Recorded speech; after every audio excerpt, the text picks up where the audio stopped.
కాలయముడని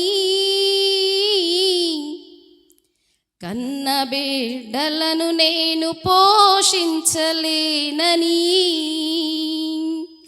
కట్టుకున్న వాడేమో కాలయముడని కన్న బిడ్డలను నేను పోషించలేనని కాటికెళ్ళిపోవాలని కన్నీళ్లు విడుచుచు మరణాన్ని నీవు వెతకొద్దే చెల్లెలా కాటికెళ్ళిపోవాలని కన్నీళ్లు విడుచుచు మరణాన్ని నీవు వెతకొద్దే చెల్లెలా వితని పక్షులను పోషించే యేసయ్యా నీ బ్రతుకు బండిని యేసయ్య నడుపును వితని పక్షులను పోషించే యేసయ్యా నీ బ్రతుకు బండిని యేసయ్య నడుపును దిగులు పడకు భయపడకు చెల్లెమ్మా నా చెల్లెమ్మా చెల్లెమ్మా ఓ చెల్లెమ్మా దిగులు పడకు భయపడకు చెల్లెమ్మా నా చెల్లెమ్మా చెల్లెమ్మా ఓ చెల్లెమ్మా దిక్కులేని దాననని నిలువ నీడలేనే లేదని దిక్కెవరు నాకు ఉన్నారని దిక్కులేని దాననని నిలువ నీడలేనే లేదని దిక్కెవరు నాకు ఉన్నారని దిగులు పడకు భయపడకు చెల్లెమ్మా నా చెల్లెమ్మా చెల్లెమ్మా ఓ చెల్లెమ్మా నీకున్న ఆధారం నీ పెనిమిటి నిన్ను వదలి వెళ్ళిపోయాడా నీకున్న ఆధారం నీ పెనిమిటి నిన్ను వదలి వెళ్ళిపోయాడా గుప్పడంత గుండెకు కొండంత గాయమై లోకమంత నీకు చీకటాయనా గుప్పడంత గుండెకు కొండంత గాయమై లోకమంత నీకు చీకటాయనా ప్రభువైన యేసుక్రీస్తు నిన్ను హత్తుకొని కన్న తండ్రిలా నిన్ను చూచుకుంటాడు ప్రభువైన యేసుక్రీస్తు నిన్ను హత్తుకొని కన్న తండ్రిలా నిన్ను చూచుకుంటాడు దిగులు పడకు భయపడకు చెల్లెమ్మా నా చెల్లెమ్మా చెల్లెమ్మా ఓ చెల్లెమ్మా దిగులు పడకు భయపడకు చెల్లెమ్మా నా చెల్లెమ్మా చెల్లెమ్మా ఓ చెల్లెమ్మా ఆడ జన్మ నాకెందుకు వచ్చిందని తలచి వగచి నీవు కృంగుచుంటివా ఆడ జన్మ నాకెందుకు వచ్చిందని తలచి వగచి నీవు కృంగుచుంటివా వేదనతో నీవు సోకించుచు మనసంత నీకు ముక్క చక్కలాయనా వేదనతో నీవు సోకించుచు మనసంత నీకు ముక్క చక్కలాయనా నిన్ను పోటించిన నా యేసయ్యా కడవరకు నీతో ఉంటాడు నిన్ను పోటించిన నా యేసయ్యా కడవరకు నీతో ఉంటాడు దిగులు పడకు భయపడకు చెల్లెమ్మా ఓ చెల్లెమ్మా నాతో పాటు కలిసి పాడండి దిగులు పడకు భయపడకు చెల్లెమ్మా నా చెల్లెమ్మా చెల్లెమ్మా ఓ చెల్లెమ్మా సృష్టిలో నా స్త్రీ జన్మ విలువైనది స్త్రీను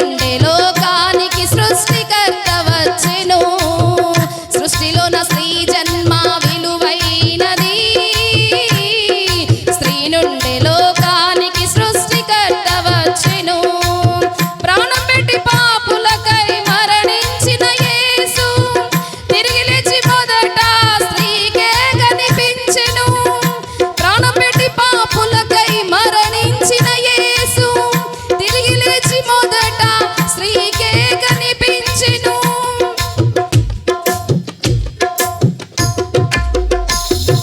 సృష్టిలోన స్త్రీ జన్మ విలువైనది.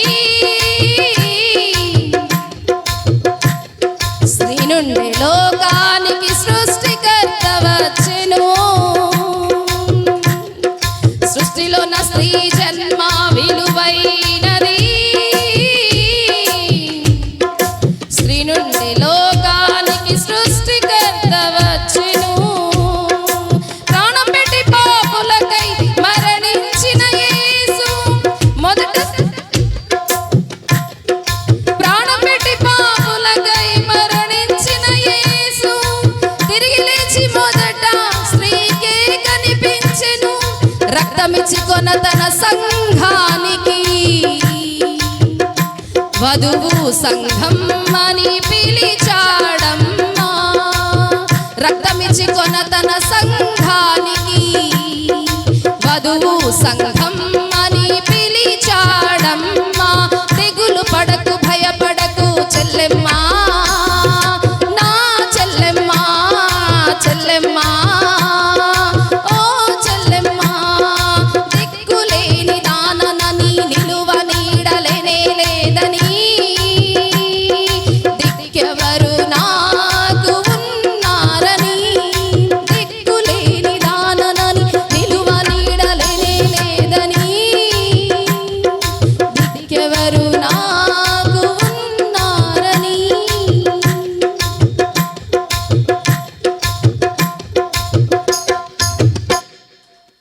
సృష్టిలోన స్త్రీ జన్మ విలువైనది. స్త్రీ నుండే లోకానికి సృష్టికర్త వచ్చెను. ఆడ జన్మ నాకెందుకు వచ్చిందని తలచి వగచి నీవు కృంగుచుంటివా. హల్లెలూయా. ప్రాముఖ్యంగా స్త్రీల మైత్రి ఉమెన్స్ కాన్ఫరెన్స్ గురించి చెప్పాలంటే చాలా చోట్ల మరి పాల్ యాంగిష్ గారి చర్చ్లో అంత పెద్ద సంఘం అవ్వటానికి కారణం కూడా స్త్రీల మైత్రినే. సిస్టర్ మంచి పరిచర్య మణి సిస్టర్ ద్వారా జరుగుతుంది.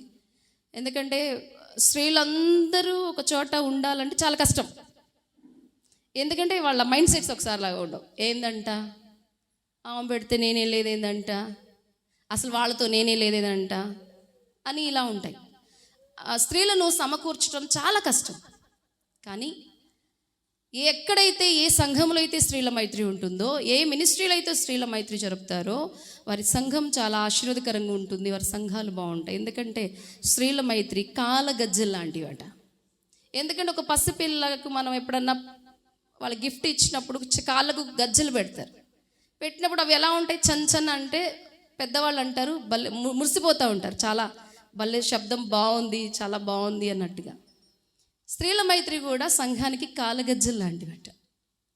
అంత సుందరమైనవి, అంత సంఘాలు ఆశీర్వదించబడటానికి కారణము స్త్రీల మైత్రి ఉమెన్ మినిస్ట్రీస్ జరపటం చాలా ఆశీర్వదకరంగా ఉంటుంది. మీరందరూ కూడా ఆయా ప్రాంతాల నుంచి వచ్చారు. మీకు తెలిసిన వర్తమానమే, నేను పెద్ద ఎక్కడి నుంచో తీసుకొచ్చి చెప్పడం కాదు. ఇంకొక చిన్న మాట నేను చెప్తాను. ఏంటంటే బాడీ ప్రజెంట్ మైండ్ ఆబ్సెంట్గా మాత్రం అసలు ఉండొద్దు. ఇక్కడ నిలబడి ఎవరు చెప్పినా, అది ఎంత చిన్నోళ్ళైనా పెద్దవాళ్ళైనా కావచ్చు, వయసుతో సంబంధం లేకుండా ఎవరైనా సిస్టర్ ఆహ్వానించి మరి స్పీకర్గా పిలిచినప్పుడు వాళ్ళు వచ్చారు అని అంటే మీరందరూ ప్రార్థించారు, అలాగే వచ్చారు. ప్రాముఖ్యంగా వినేటప్పుడు ఒక వ్యక్తిని బట్టి మెసేజ్ వినకూడదు. మాకు తెలుసు కదా, వాళ్ళు ఏంటో తెలుసు కదా అని కాదు. మనము పరిశుద్ధాత్మ దేవుడు మనతో ఏం మాట్లాడుతున్నారు, మనకి ఏ వర్తమానం అవసరము అని చెప్పి, అందుకనే ఇంటి దగ్గర నుంచి కూడా ఇందాక సిస్టర్ నాకు చాలా సంతోషం, మీకోసం వచ్చే దగ్గర నుంచి మళ్ళీ వెళ్ళేదాకా కూడా మేము ప్రార్థన చేస్తాం. ప్రార్థన చాలా శ్రేష్టమైంది. ప్రార్థనే మనం నడిపిస్తుంది. ప్రభు కృపనే మనని అందరినీ కూడా ఇక్కడ తీసుకొని వచ్చింది. సో మనం ఇంటి దగ్గర నుంచి ప్రార్థన చేసుకున్నారు. ప్రభువా మీరు మాతో ఏం మాట్లాడినై ఉన్నారు, మమ్మల్ని ఆత్మీయంగాను, మానసికంగాను, శారీరకంగాను మేము ఈ లోకంలో ఉంటున్నాం. మేము ఏ రీతిగా ఉండాలి మీరు మాట్లాడితేనే కదా ప్రభు. మాకు ఎవరు నేర్పిస్తారు? మనం ఆయన పిల్లలం, ఆయన మన తండ్రి. లోకంలో ఉన్న తల్లిదండ్రులైనా మనకు సరైన రీతిగా మనల్ని నడిపించకపోవచ్చు, కానీ మన తండ్రి, ప్రియ పరలోకపు తండ్రి మన కొరకే అన్నిటిని విడిచి, ఆ సమస్త మహిమను విడిచి, నీ నా కోసం ఈ లోకమునకు వచ్చి ఆకాశానికి భూమికి 3 మేకల మధ్య వేలాడి ఆఖరి రక్తం పట్టుకు కార్చి మన కొరకే ప్రాణం ఇచ్చిన యేసయ్య. సో ఆయన బిడ్డలం, ఆయన వధువు సంఘంగా మనల్ని పిలుచుకున్నారు కనుక ఉమెన్స్ ఇలా గ్లోబల్ యూనిటీ ఉమెన్ కాన్ఫరెన్స్లో కలుసుకోవడానికి ప్రభు కృపనిచ్చినందుకు ముందుగా మీరందరూ కూడా 2 చేతులు ఆకాశం స్తోత్రం చెప్దాం. స్తోత్రం, స్తోత్రం, స్తోత్రం, స్తోత్రం. హల్లెలూయా. ఒక్క నిమిషం టైం ఇస్తా మీకు, ఇంటి దాకా వెళ్ళొస్తారేమో అని. వెళ్తారా? వెళ్ళొస్తే బెస్ట్ అనుకుంటా నేను. ఎందుకంటే మళ్ళీ దేవుని మహాకృప చేత ఒక తలాంత్ ఉంది నాకు. నేను మెసేజ్ చెప్తూ వాళ్ళ దగ్గరికి వెళ్తా.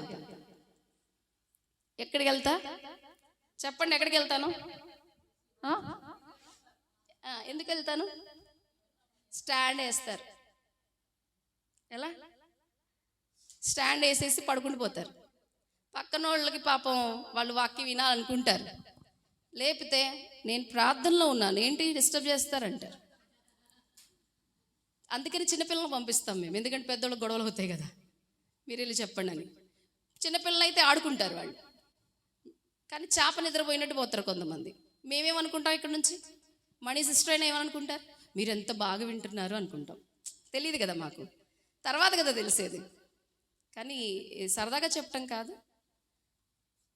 పరిశుద్ధాత్మ దేవుడు, ఇందాక సిస్టర్ అన్నారు ఆ మాట, ఎవరితో ఏం మాట్లాడతారో ప్రభు, మనం చాలా జాగ్రత్తగా ఉండాలి.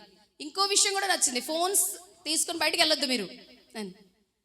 ఇది చాలా మంది ఏం చేస్తారంటే ఫోన్ మోగి మొగాలని వెళ్ళిపోతారు, అంతా చూసుకొని మళ్ళీ వస్తారు. అంటే ప్రభు వెయిట్ చేయాలా? అది కలెక్టర్ ఆఫీస్ కావచ్చు, మోడీ గారి దగ్గర కావచ్చు, జగన్ గారి దగ్గర కావచ్చు, లేకపోతే ఇంకెవరైనా నాయకుల దగ్గరికి మనం వెళ్ళినప్పుడు మన ఫోన్స్ ఎక్కడ ఉంటాయి? ఫ్లైట్ మోడ్ అసలు తీసుకెళ్ళం, ఎంత జాగ్రత్తగా ఉంటాము. కానీ సమస్త అధికారాన్ని ఇచ్చిన యేసయ్య దగ్గర మనం ఉంటే ఏమైతులే కానీలే, మన తండ్రే కదా, ఆయన అర్థం చేసుకుంటాడులే. ఇది కాదు. అందుకని సిస్టర్ అన్నమాట నాకు చాలా నచ్చింది. చక్క క్రమంలో నడిపిస్తున్నారు సిస్టర్ అని. మంచిది. వాక్య భాగంలోనికి వెళ్దాం.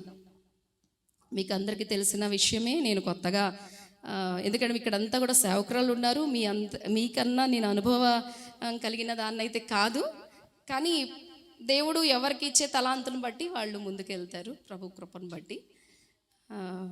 అందరం ప్రేమతో కలిసి ఐక్యత, సహోదరుల ఐక్యత కలిగి ఉండటం ఎంతో మేలు, మనోహరం. అందుకని ఎప్పుడు కూడా నేను ఒక పాట పాడుతూ ఉంటా, ఐక్యతను ఇవ్వవా ప్రభో, సమైక్యతను మా సంఘములలో ఉంచవా ప్రభో, సమైక్యతను మా సంఘములలో ఉంచవా ప్రభు.